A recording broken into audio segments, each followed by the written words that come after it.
Hare Krishna, Krishna Krishna, Hare Hare, Hare Ram, Ram Ram, Hare Hare. So text 72 we are doing today, right? Yes, sir. Om Namo Bhagavate Vasudevaya. Om Namo Bhagavate Vasudevaya. Om Namo Bhagavate Vasudevaya. Om Namo Bhagavate Vasudevaya. Garbhe Balyepya Apaushkalyat. Garbhe Balyepya Apaushkalyat. Ekadash Vidham Tada. Ekadash Vidham Tada. Lingam na drishyate yuna. Lingam na drishyate yuna.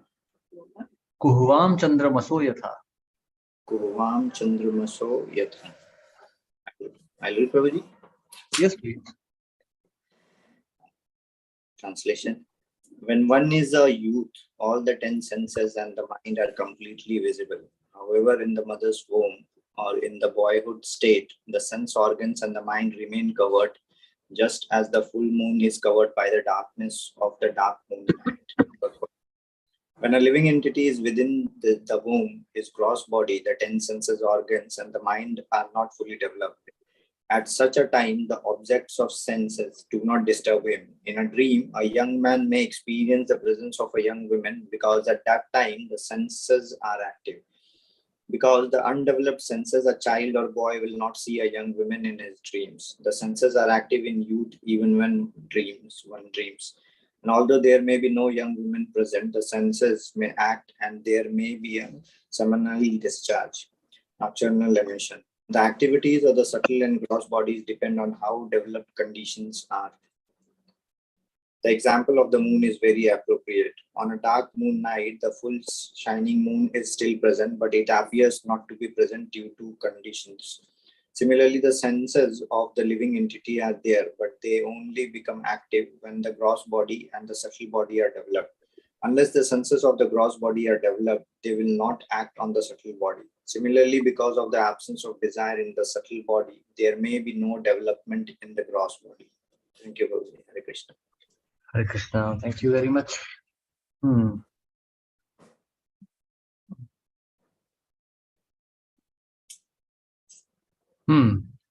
So, you see, as time progresses, as senses develop, the manifestations of karma also take place, So a child in the womb he's completely covered over. We see in Bhagavad Gita also, Krishna is giving different grades of coverings of living entities, like fire covered with smoke, or mirror covered with dust, fire covered with smoke, or living entity covered with womb. So different grades. So when the senses are not manifest, the sense objects are also not manifest.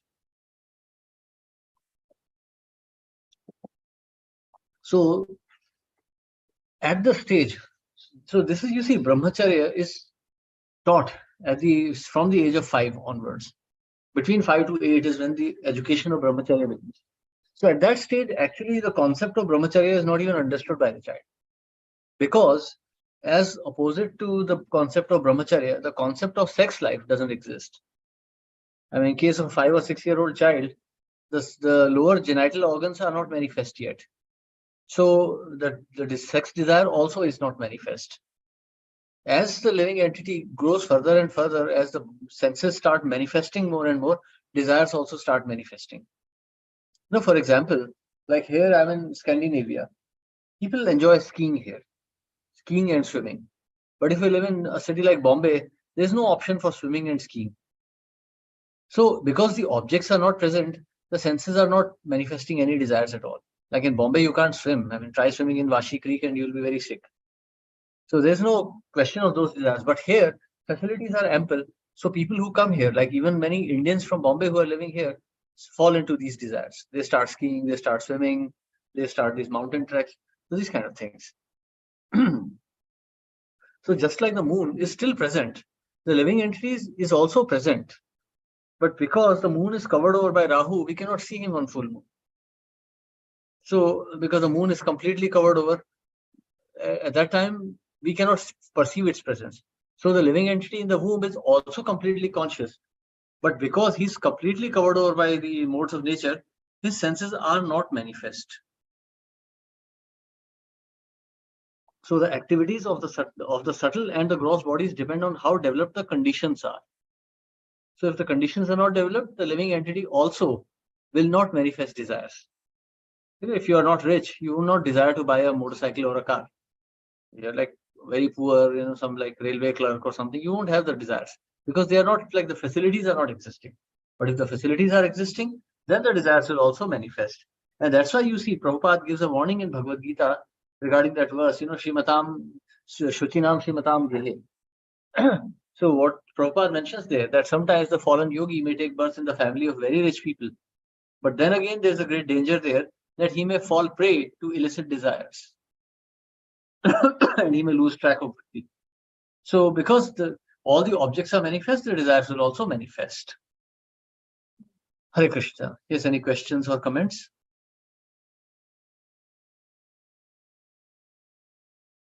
Okay, then we continue. Text 73. Arthe hya vidyamanepi. Arthe hya vidyamanepi. Samsritir na nivartate. Samsritir na nivartate. Dhyayato vishayanasya. Dhyayato vishyanasya. Swapne narthagamo yatha. Swapne narthagamo yatha. Yes. May I read? Yes, please. Krishna. Translation. When the living entity dreams, the sense objects are not actually present. However, because one has associated with sense objects, they become manifest. Similarly, the living entity with undeveloped senses does not cease to exist materially, even though he may not be exactly in contact with the sense objects. Purport by Srila Prabhupada Ki Jai. It is sometimes said that because a child is innocent, he is completely pure. Actually, this is not the fact.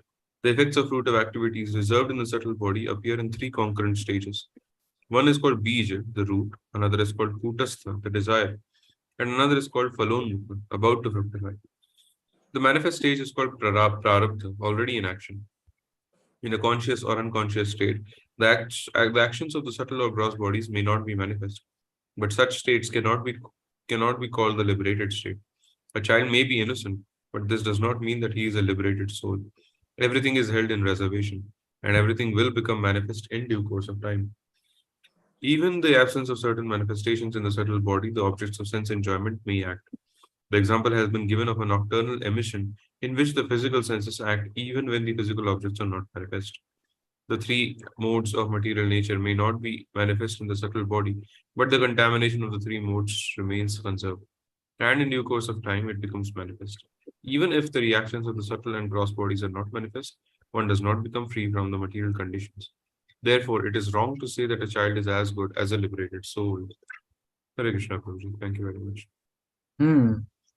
Very interesting. So, same example, Prabhupada is giving two different purports. So, when the living entity dreams, the sense objects are not actually present. However, because one has associated with the sense objects, they become manifest. So, we have been talking about these impressions. You carry these impressions from past lives. You carry impressions of every activity. Like, it's so funny, like one night I was sleeping, this was just about last month, and suddenly some strange lady came and started talking to me in the dream. And I awoke because I couldn't recognize the face. And then I remembered that I had seen this lady in the train when I was traveling to office, like a couple of times. So it was so strange that, something which was not even registered in my conscious brain was already present in the unconscious brain. So you see, like sometimes in the dreams, you are driving cars, you are flying planes, you are doing something, you're flying, you're swimming. All these things are manifest because you've done them at some point in your life. This is the importance of impressions. So whatever thoughts you have cultivated, whatever desires you have cultivated, they're all becoming a part of your consciousness. And this is what is going to carry you to the next life. With every thought, with every desire, we are creating our next body. Yam yam vapi smaran bhavam tyajyat ante kalevaram tam tam evaiti kaunteya sada tad bhava bhavita. Sada tad bhava bhavita. Whatever state of being, whatever desires you have carried here will be taking you to the other dimension also.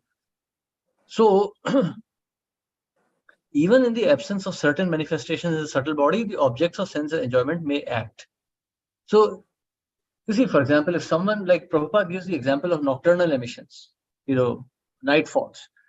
So they occur because the desire for sex is in the mind and the object of sex desire is present already. So even though it may not be physically present, it's already present in the mind. Srila Prabhupada here is trying to impress upon us the importance of consciousness. You see, if there's a beautiful female, some Apsara or some actress, she may be very beautiful, but she'll be meaningless to a dog or to a gorilla. She'll have no meaning at all because she's not the object of its desire. She does not fit into the senses of this living creature. But for a human being, she's important, she's attractive. So a monkey is not going to feel any attraction to her, but a man will feel. So this attraction is due to the consciousness. The consciousness of a monkey does not allow him to get attracted to a female, whereas the consciousness of a man forces him to be attracted. So even when the woman is not present, that consciousness is still acting. Like so many times in my dreams, I see so many things from my childhood, which are not present anymore. But because there is a strong impression, we end up seeing them again and again. And they're present, they're very much present there. It doesn't matter whether the object is physically present or not, it's there in the consciousness. And this consciousness is going to carry us to the next birth. So a child, one may think a child is innocent, but actually the child has not manifested the desires yet. The senses are not capable enough of enjoying. So therefore the child appears to be innocent, but actually he's the same rascal that he was in the previous life. He's in the material world, so he is a rascal. So in order to become free from this, one has to chant and purify oneself. That's why Mahaprabhu is saying, Grahe rahi Krishna naam nirantar lahiba. Or Krishna is saying, Manamana bhav madbhakto madhyaji maam namaskuru. Always think of me. Or Srila Bhakti-Siddhanta Saraswati Thakur is saying that you practice chanting constantly when you are conscious so that you are able to chant when you are unconscious in the sleep. So this is the process. This is the way of becoming Krishna conscious fully. And all this knowledge which is being given is so that we can understand, just like Krishna is explaining the three modes of material nature in the 14th chapter of Gita, Srila Vyasadeva is also explaining, Narad Muni is also explaining here the Sankhya aspect of material world so that we can understand what we are dealing with. Hare Krishna. Yes, any questions or comments? Yes, Prabhu. Hare Krishna, Prabhuji. Dandavat Pranam. Dandavat Pranam. Like in this present verse and the previous verse, you are giving examples like how even Indians who may not have a facility or any people who may not have a facility of enjoying certain things, when they get a chance to enjoy that, then they try to experience it or experiment with it.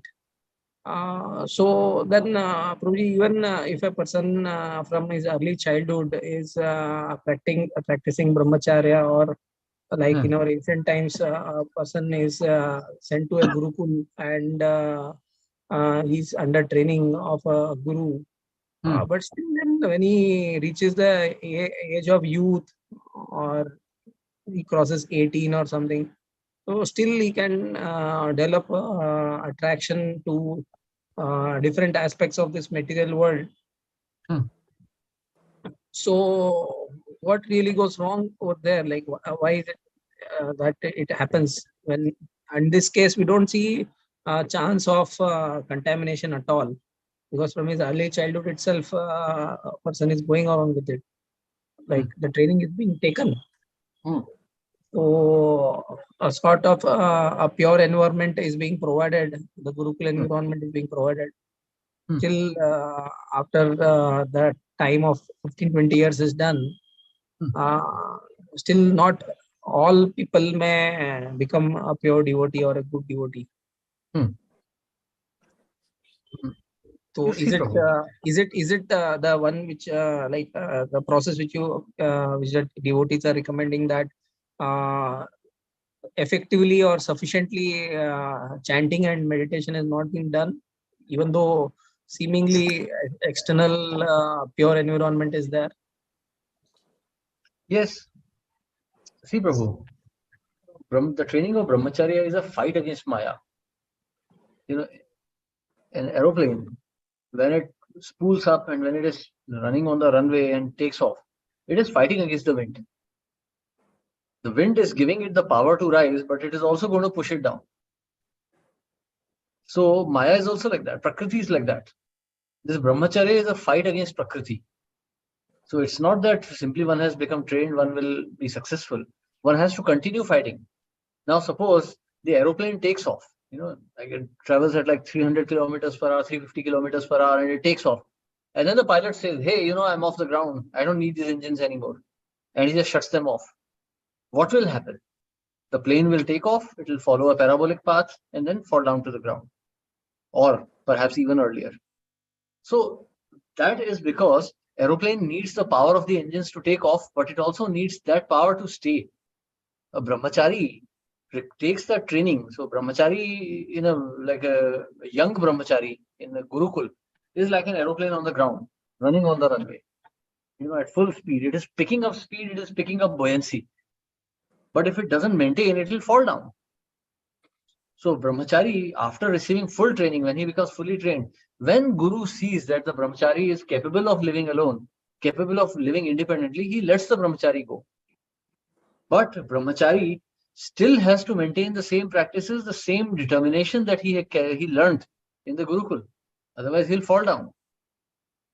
If a brahmachari thinks, hey, I've not had any sex contact for 25 years, now I'm strong, I'm liberated, that will be nonsense. Vishwamitra did not have sex for 8,000 years and still he fell down because the impression already existed. Or we see the story of, what's his name? Risheshringa. Risheshringa was a brahmachari. He didn't even know what female means. Risheshringa had no idea what female is. He lived in a forest, completely isolated from civilization. And yet when the females arrived there, he felt a natural attraction towards them. Why? Not because Risheshringa was some lusty man. Because Risheshringa had associated with females in previous lives. He was an embodied soul. Maithunagar, this material world is Maithunagar. It's like a depot of sex. Every embodied living being is designed to have sex. Like a bus is designed to travel. An aeroplane is designed to fly. So a human being or any living creature in this material world is designed to have sex. It's a natural propensity. Brahmacharya is a fight against this propensity. So one has to constantly keep on applying force. Otherwise, one will fall down. So how do we apply that force? By strong chanting and strong reading. If a brahmachari starts taking pleasure in associating with women, he is already fallen. He's already fallen. If a brahmachari enjoys talking to women, he's already fallen. If a brahmachari feels some sort of a desire to talk to women, even without having enjoyed that association, he's already fallen. Because the desire is manifest and he is acting on it. So therefore, in our movement, we have to be very cautious. I mean, nowadays, like brahmacharis are very frivolous. They're just mixing up with anybody and, and everybody everywhere. Brahmacharis nowadays even have private counseling sessions with Matajis. That's complete nonsense. That's vyabhichar. That's not brahmacharya. Such brahmachari is like, that's not brahmacharya at all. If a brahmachari should, nobody should be meeting, what is Chanakya Pandit saying? Pardareshu matravat. So why should, of all the people, why should not even a grihastha should be meeting a woman alone? So why should a brahmachari do that? That is complete nonsense. And a sannyasi means vatamsi. He's trying to enjoy subtle sex life. So certainly not. Srila Prabhupada did it because there was a need, there was an emergency. There was nobody else. But towards the later stages, Prabhupada also maintained strict principles. He showed what is the strictness of the principles. So we should not imitate Prabhupada and try to do this, otherwise we'll fall into monkey business. Yes, Prabhu. Does that answer your question? Yeah, Prabhuji, right. Convincingly, it was. Um, so, so this we understanding how this is can be so subtle, and at the same time, after some continuous exposure, can be so lethal for our bhakti. So we have to be at least very cautious in our circles when we are having interactions among devotees. Because yes, I mean, I don't know what is the reason why brahmacharis are nowadays off the guard, or grastas are also off the guard. Either it is their confidence or overconfidence.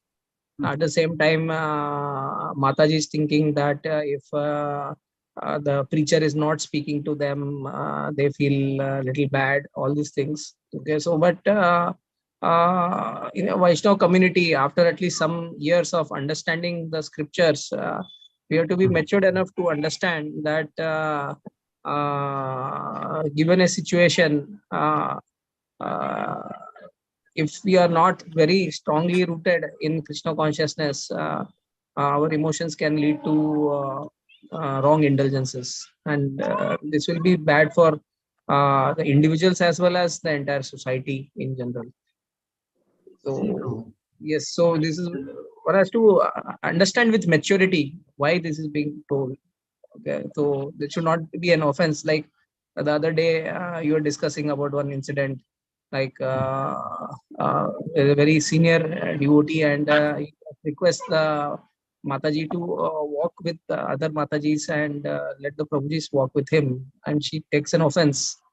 So that is very immature thinking in spirituality. That why at our present stage, we definitely have the consciousness of the body of a male and a female. So definitely we are not at the completely situated in the platform of the soul. So therefore we should be very cautious in these matters when we are dealing. And acharyas are actually showing it by example, like how Bhakti Siddhanta Saraswati Thakur want to give advice to his female disciples. He would always talk in the presence of the Mataji's husband only. He would never talk a private conversation. So in terms of modernization, one should not get carried away and think that these practices are obsolete, or no, this is not good for communication. Because nowadays, I feel continuously being with so many preachers and work with them for quite a good time. I find that either they are very confident, or they are very careless about this thing. And we see that nowadays in at least in Indian preaching movements, in our especially in Navi Mumbai, more Matajis coming into the movement, and Prabhujis are very slacking, or very few in number, or even if they are there, then they are not very serious. So I don't know, like, is it it's just a mere coincidence, or is it a systematic way of attracting and keeping the Matajis happy, so that the movement can go on? So I don't know, no, but definitely quite a lot of relaxation is there among the preachers. If we say preachers are successful in terms of numbers, then I find the numbers are more like 2:1 ratio of Matajis or something like that, Mataji to Prabhujis. But then when we try to find out the quality, definitely the quality seems not to be the same as 3-4 decades back, or even 2 decades back. If we compare the quality of the devotees for so many years, the progress seems to be very slow. It should have been those devotees who are there for more than 15 years in our movement. We could have been more serious than what we are now. See, Prabhu. Just an observation that I shared. See, the thing is that, we don't discriminate whether a man or a woman. If someone is interested, doesn't matter if it's woman. It's okay, we preach. But we have to be very particular about the bodily etiquettes. I may be a Vaishnav, I may be a great exalted Vaishnav. But if I start walking in the middle of an expressway and I'm knocked down by a truck, no one's going to protect me. I cannot say, hey, I'm a Vaishnav, how can a truck hit me? Well, that's the rule. If I jump into the Arabian Sea, the waves will drown me. I cannot say I'm a devotee, the waves will protect me. It won't work that way. Krishna will not change the laws of nature for me. So likewise, whether the other soul may be very sincere, but she is still in a woman's body. That means she is still conditioned by Prakriti. If I am not careful, that will still burn me. So we have to be very cautious.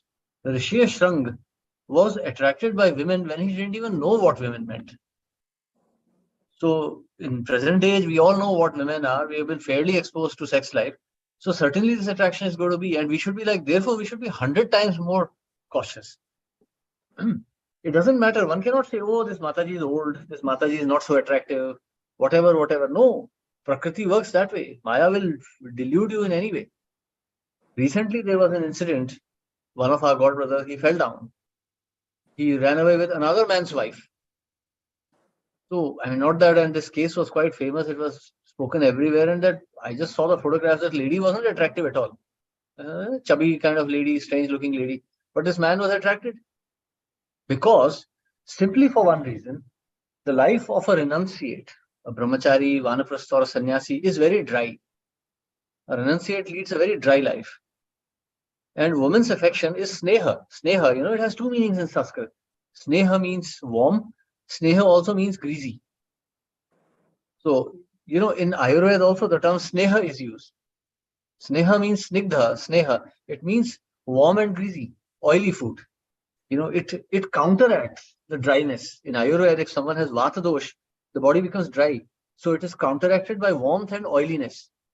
So brahmachari's life is like vata. It's very dry. It's renounced. So when he comes in contact with female, he meets warmth. So immediately there will be attraction.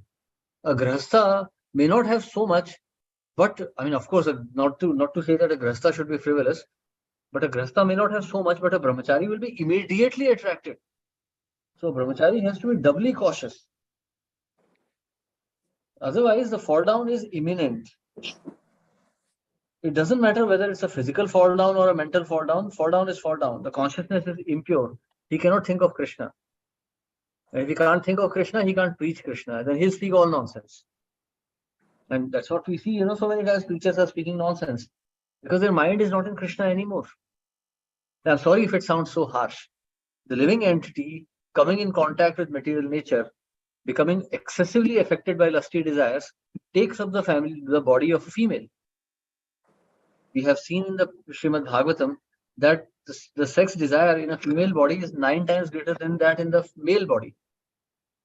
So if it is 9 times greater, certainly it means there is past sanskar there. It's not that someone is taken birth as a female here now. It's been many, many births.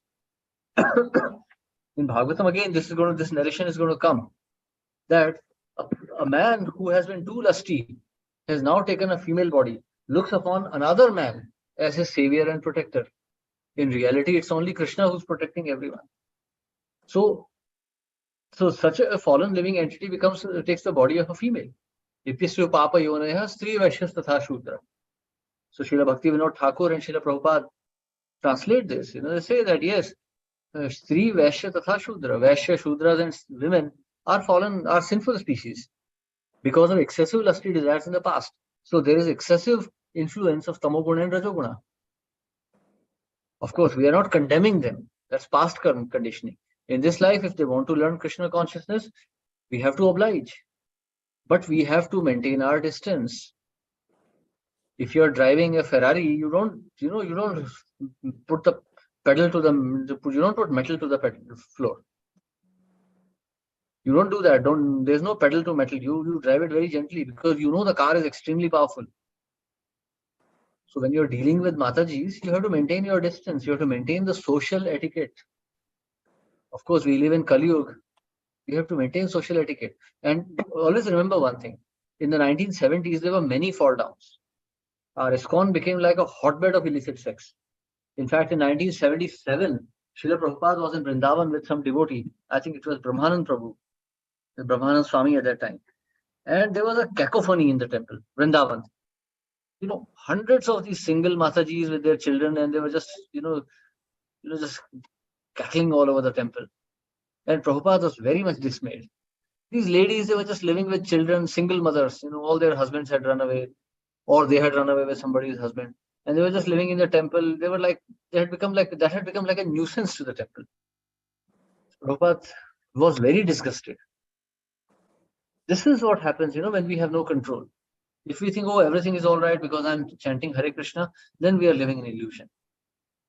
We have to be very, very particular because we don't even have the shelter of someone like Srila Prabhupada.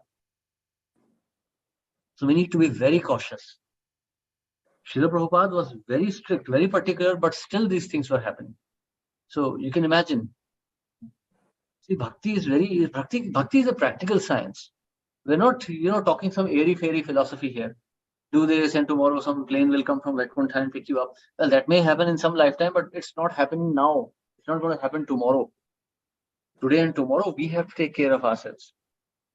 We can't say, hey, this is what is happening in the society. What can I do? Well, everyone is drowning. You don't have to drown. The Titanic is sinking. You don't have to jump into the ocean. If you get a lifeboat, you take it. We can't say, hey, everyone is so frivolous. Sannyasis are frivolous. Brahmacharis are frivolous. I'll be frivolous. No. We have to watch out for our own lives. So I'm sorry, even if it sounds harsh, but this is practical reality. We have to be very cautious.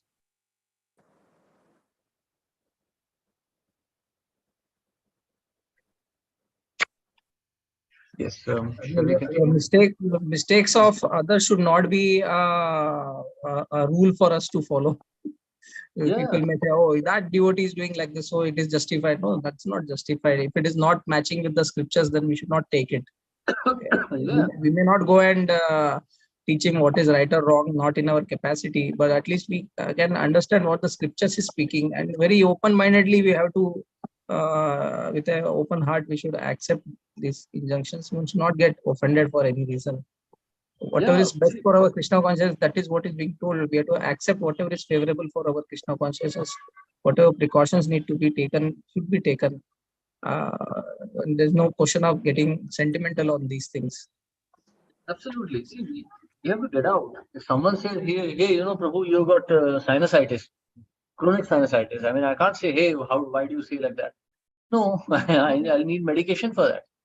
I need treatment for that. If I say, hey, Mataji, you have to follow these rules. One cannot say, hey, why are you saying like that? It's for your own benefit.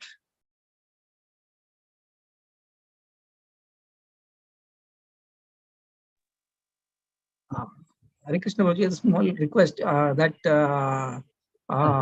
you, in the last sloka, you spoke about that 3 types of coverings of the Bhagavad Gita. Can you a little bit elaborate on that? Because it seems that I may have forgotten that concept of the 3 different coverings of subtleness, which is given as examples in the Bhagavad Gita. Oh, yeah. The mirror covered with dust, fire covered with smoke, and living entity covered with womb. So mirror covered with dust is like very light, Fire, the covering of smoke on fire is heavier, and the covering of the womb is like the heaviest. The living entity is helpless. So Srila Prabhupada gives an example, like, the covering of dust on the mirror is like human beings. The covering of fire over smoke, I think it's like animals, and the covering of womb is like plants and trees. Complete covering, helpless state.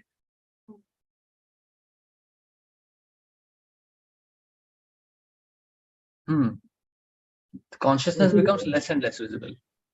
These coverings are more compared to that modes also in that means, like mode of, okay.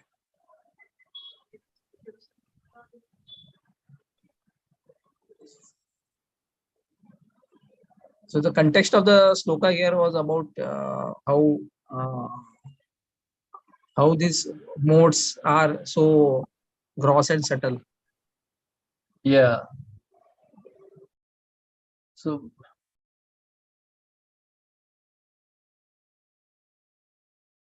hmm. In this present purport, like what is being explained when the Prabhupada is speaking about bija, kutastha, and falonmukha, these are like what different sort of uh, Hmm. what is being highlighted over this? Like these are the stages of what? These are stages of material desire. So one is bija, root. Like the child is in a bija state. Innocent child walking here and there, he's like full of lusty desires. He's raging with lusty desires, but they are bija. They are not manifest at all. Seed under the ground is not visible. Then kutastha, where the desires are manifest, but they're not like, obvious. Then phalon mukha, about to fructify.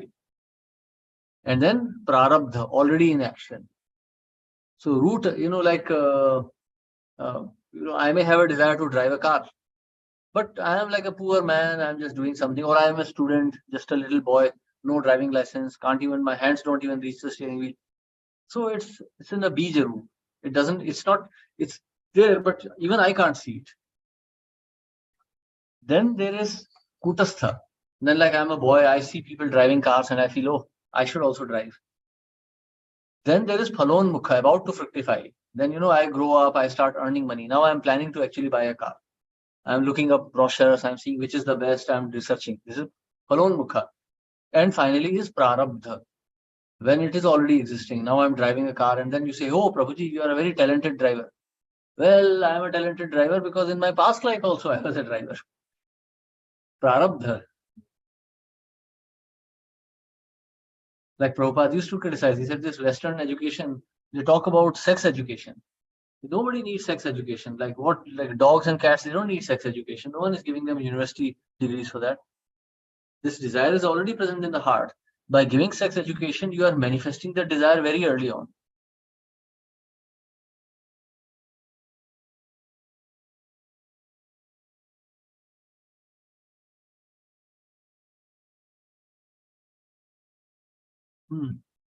Yes. True. So at the bija stage, definitely desire is not at all there. Like if the comparison with the child is there, child in the child stage, the desire is not at all there. We have to understand like that. No. In the child stage, he's not conscious of that desire. That desire is not consciously present. Oh, okay. Like we're talking about sex desire. Okay. A 5-year-old boy has no facility for sex. So it is not manifesting. Okay, got it. He doesn't know only what is that. That's why. Yeah. But it is very much there. I mean, here at 5, he's not seeing this. At 15, he would be raging after girls. Because where did that come from? Risheshranga. Where did that desire come from? Not that those his friends were not telling that they were girls. They just pretended to be boys. But Risheshranga was becoming more and more attracted to them.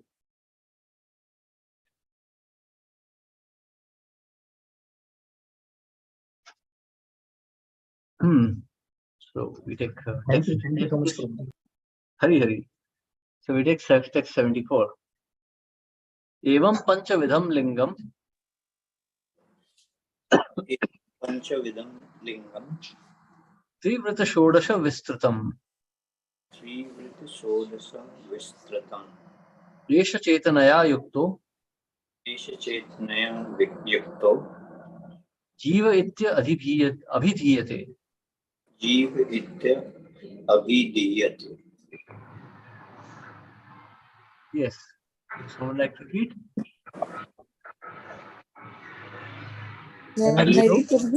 Okay. Translation. The five sense objects, the 5 sense organs, the 5 knowledge acquiring senses, and the mind are the 16 material expansions. These combine with the living entity and are influenced by the 3 modes of material nature. Thus, the existence of the conditioned soul is understood. Purport. Lord Krishna says in Bhagavad Gita 15.7, Mamayvamsho jivaloke jiva bhuta sanatana manashasthani indriyani prakriti sthani karshati. The living entities in this conditioned world are my eternal fragmental parts. Due to conditioned life, they are struggling very hard with the six senses, which include the mind. Here it is also explained that the living entity comes in contact with the 16 material elements and is influenced by the three modes of material nature. The living entity and this combination of elements combine to form what is called Jiva Bhuta, the conditioned soul that struggles hard within material nature. The total material existence is first agitated by the three modes of material nature, and these become the living conditions of the living entity. Thus, the subtle and gross bodies develop, and the ingredients are earth, water, fire, air, sky, and so on. According to Sri Madhvacharya, when consciousness, the living force in the heart, is agitated by the three modes of material nature, then the subtle body of the living entity, consisting of the mind, the sense objects, the five senses that acquire knowledge, and the five senses for acting the material condition, becomes possible. Thank you, Guruji. Hare Krishna. Yes. Hmm.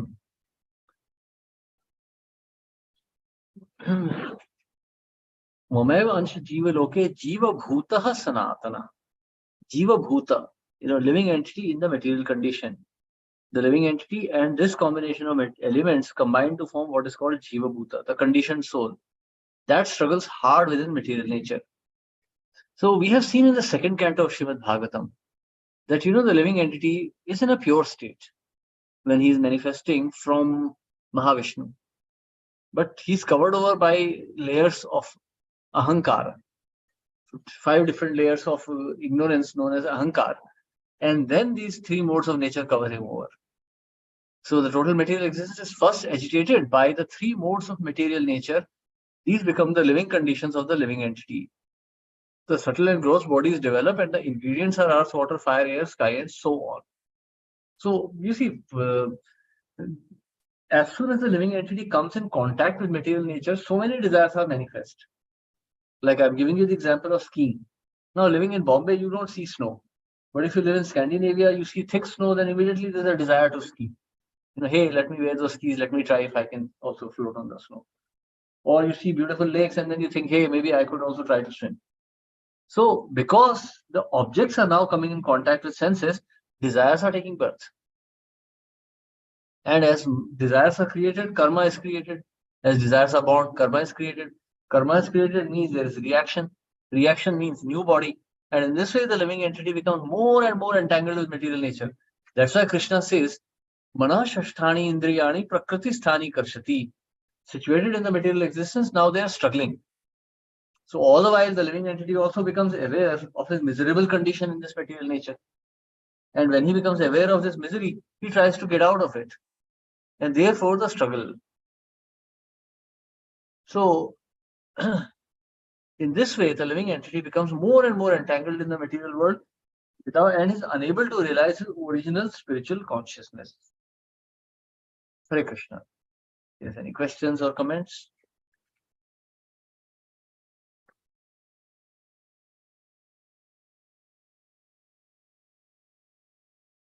Okay. Next verse is slightly bigger one. So maybe we'll take this tomorrow. We stop here today. So thank you very much, everyone. Hare Krishna. Srila Prabhupada ki jai. Thank you, Prabhu. Dandavat Pranam. Hare Krishna. Hare Krishna. Thank you. Pranam.